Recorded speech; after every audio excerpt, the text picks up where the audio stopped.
Budapest is ready to be a platform for peace talks. This idea was voiced by the Prime Minister of Hungary, Viktor Orban. Recently, he discussed with Vladimir Putin the necessity of immediate ceasefire in Ukraine. Realizing it's impossible, he invited presidents of Russia, Ukraine and France and Chancellor of Germany to the capital of Hungary. Putin allegedly even gave his consent. It's worth to mention that Ukraine, Russia, France and Germany are the countries of Normandy format, which could not resolve the issue of ceasefire in the Ukrainian Donbass for 7 years. And since the beginning of the open Russian invasion of Ukraine, Germans and French still don't dare to take decisive steps against the Russian Federation. It's noteworthy that Orban considers Volodymyr Zelensky one of his antagonists. Instead, Orban himself is called by the media perhaps Putin's greatest friend in Europe. Russia sells gas to Hungary at great discounts. Although official Budapest condemns the Kremlin aggression and the killing of civilians, official Budapest has refused to supply Ukraine with weapons or allow convoys from the west to pass through its territory. At the suggestion of Orban, except Putin, no one has yet agreed. Instead, there was another willing to take part in the negotiations, the self-proclaimed president of Belarus, Alexander Lukashenko. Negotiations are impossible without the participation of Belarus. Since you got us involved in this, I'm talking about the Western countries, the position of Belarus should naturally be voiced. We do not proceed from the fact that we have been immersed in the same basket with Russia. We proceed from the fact that this war is behind the fence of our country.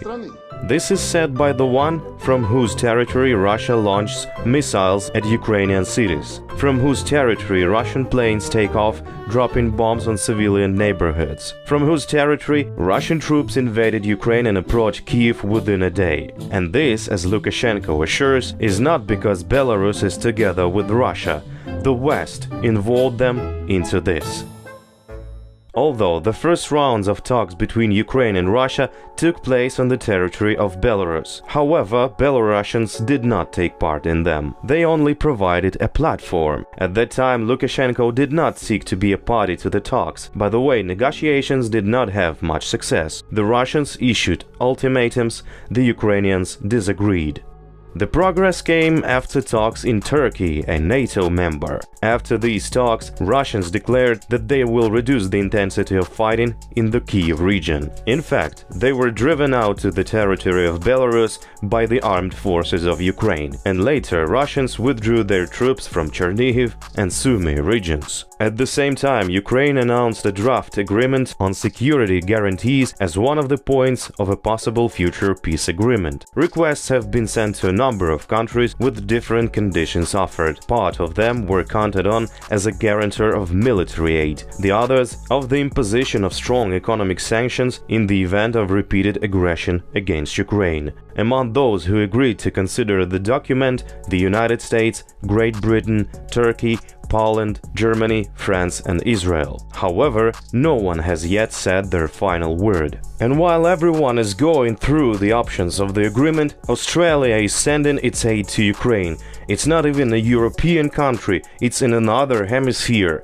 After Volodymyr Zelensky's speech, the Australian government decided to send Bushmaster armored personnel carriers to Ukraine. Such vehicles are in the service of the Australian Armed Forces, the Army of the Netherlands and some other countries. The first consignment, 4 combat vehicles. In total, according to the ambassador of Ukraine to Australia, Vasyl Miroshnichenko, 20 of them will be sent. The Czech Republic has also decided to send heavy equipment. Human curiosity is normal. I understand those who want to know what we supply to Ukraine. Sorry, I can't tell you more. War is raging there and we don't want to make it easier for the killers. Believe me, we are sending the necessary military materials to Ukrainian friends. But today, most of all, Ukraine is waiting for military assistance from the United States. The US has repeatedly sent Javelin and Stinger anti-tank missile systems in particular. But the US Senate has just passed a law on land leases for Ukraine. This means lending or leasing military equipment and weapons. According to the procedure, the law has yet to be approved by the House of Representatives and signed by President Joe Biden. When that happens, Ukraine will in theory be able to count on receiving, for example, American tanks and planes. The sooner Ukrainian army will be able to liberate its territories, stop the killing of civilians by occupiers, stop the Moscow horde and prevent it from going further west.